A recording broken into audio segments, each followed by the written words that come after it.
Today we have the pleasure to talk to Helen Hadley. Helen is a translator working with the pairs English, Spanish. She's also a copywriter, a social media specialist, and the country manager at TranslaStars.com. Hi, Helen, how are you doing?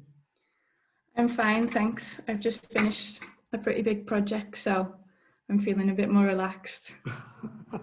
That's great news, yeah. I have just introduced you professionally. You have just told us that you have just finished a big project, but how do you define yourself? Who is Helen Hadley?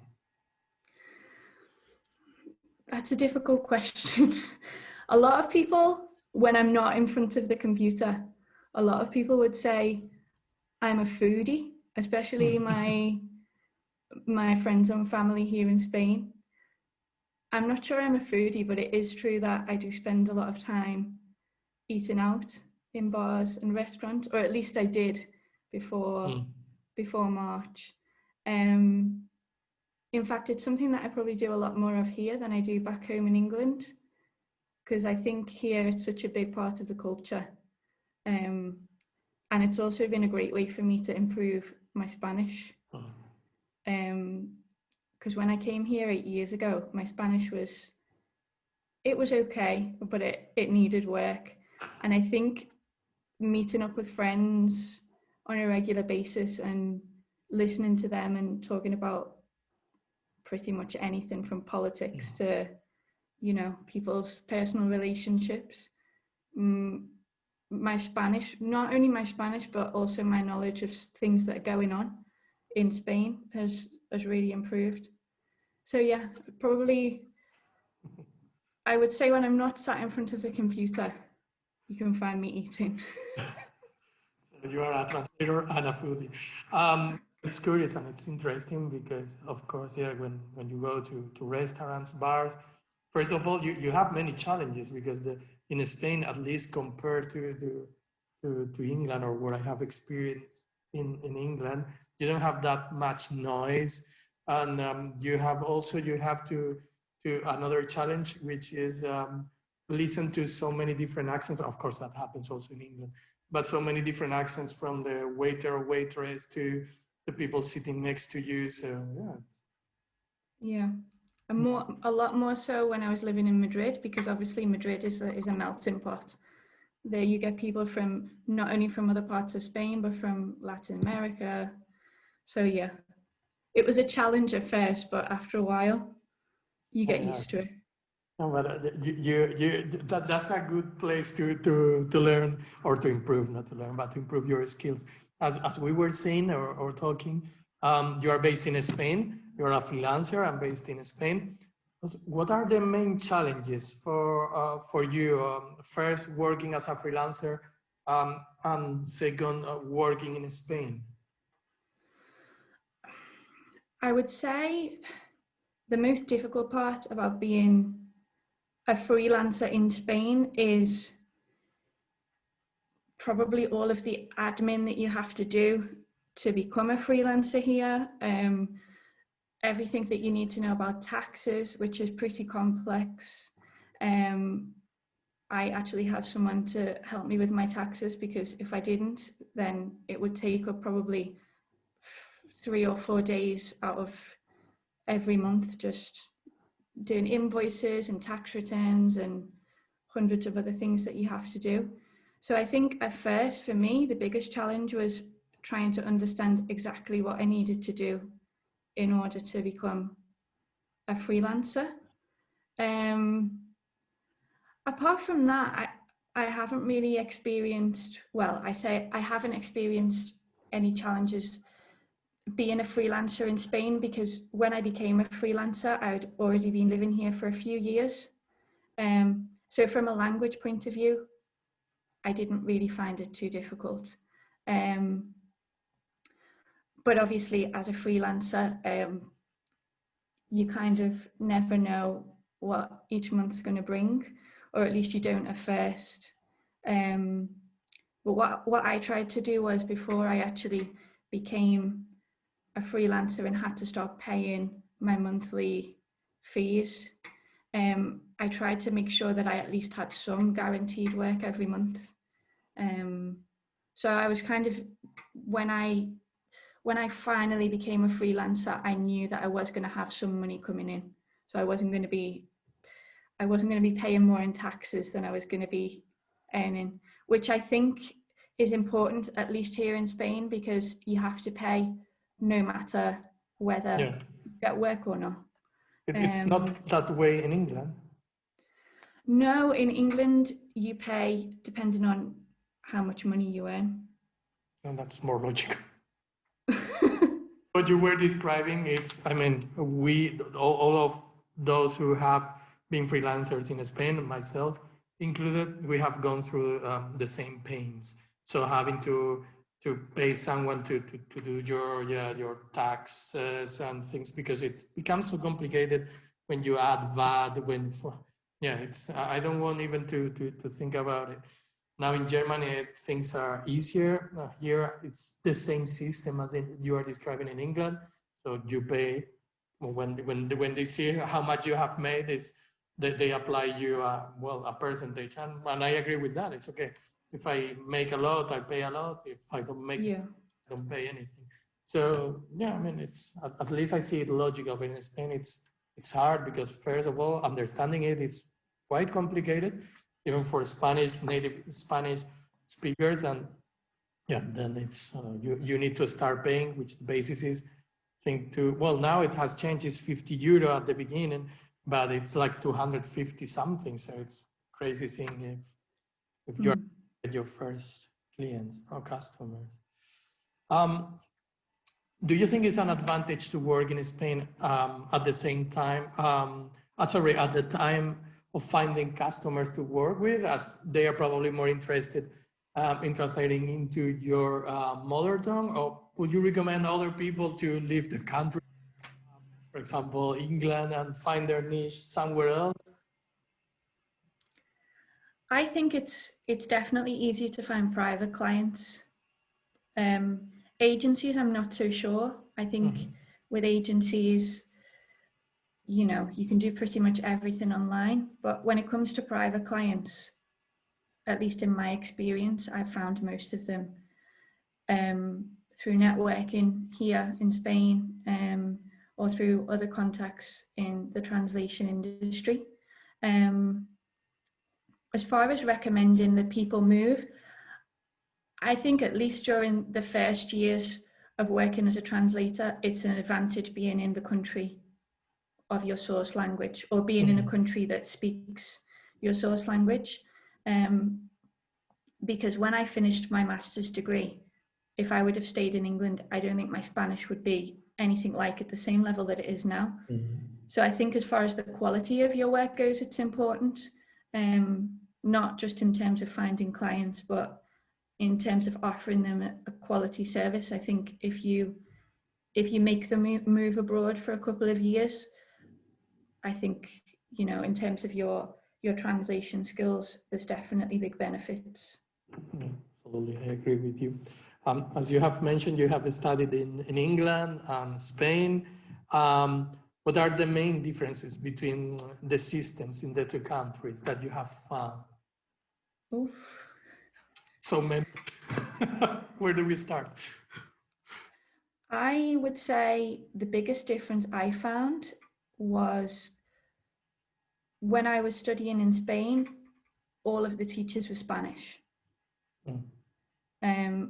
There weren't any native speakers of English, or I also took some modules in Russian, and there weren't any native Russian speakers. I don't know whether that's common in Spain or whether that was just at the university I was studying at. Whereas in my university in England, pretty much the whole Spanish department was made up of native Spanish speakers, both from Spain and Latin America.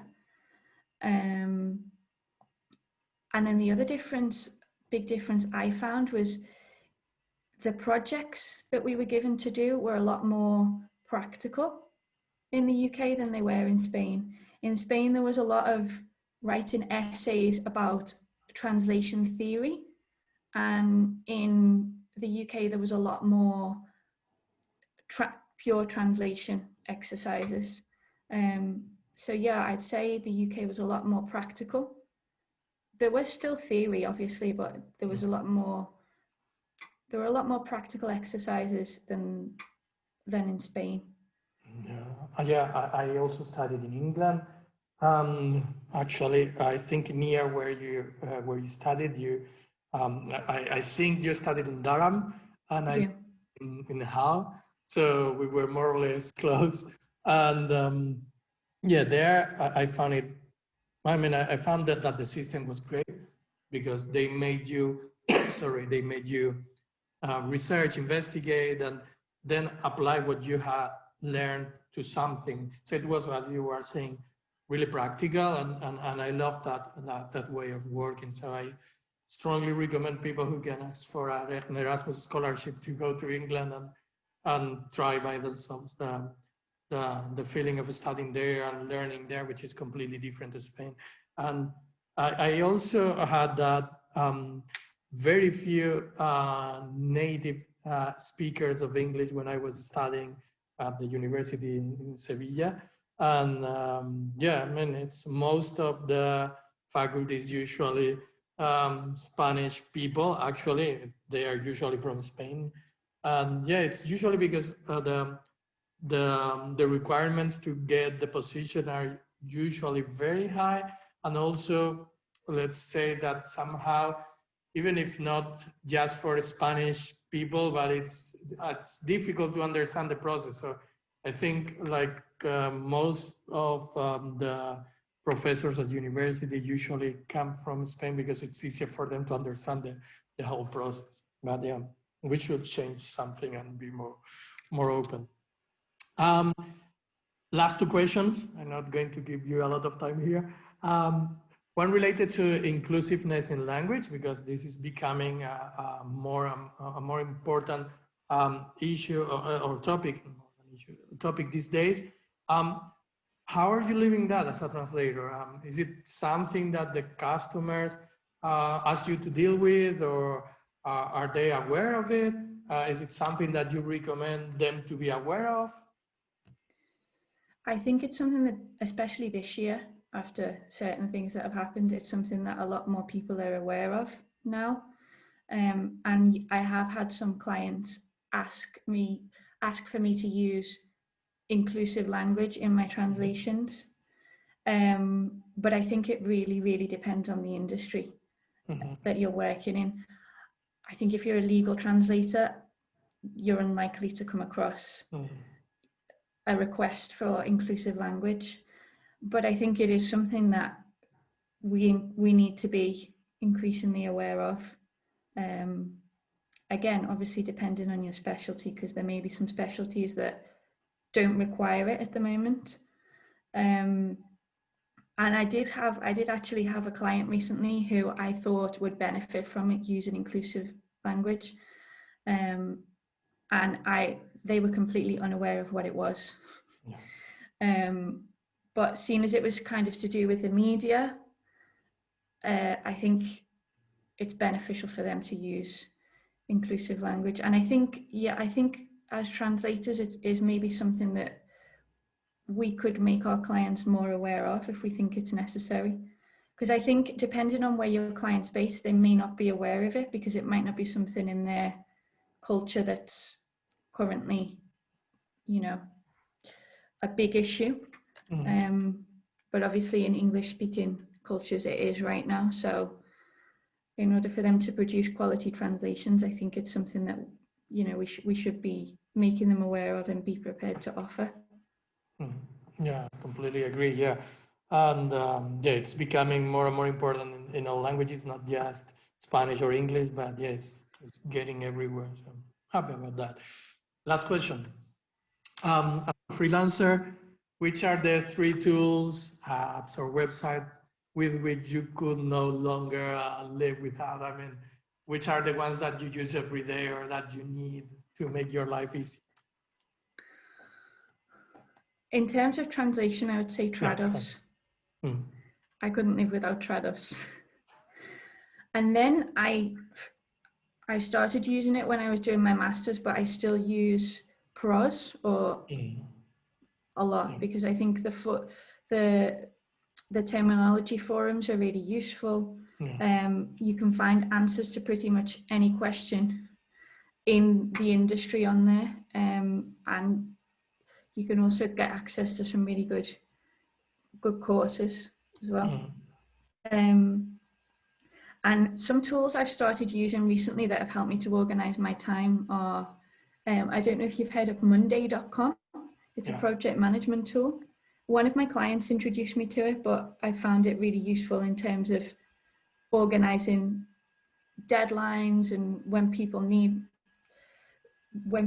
things. And at the beginning, when I first started out, I was definitely guilty of taking on too much.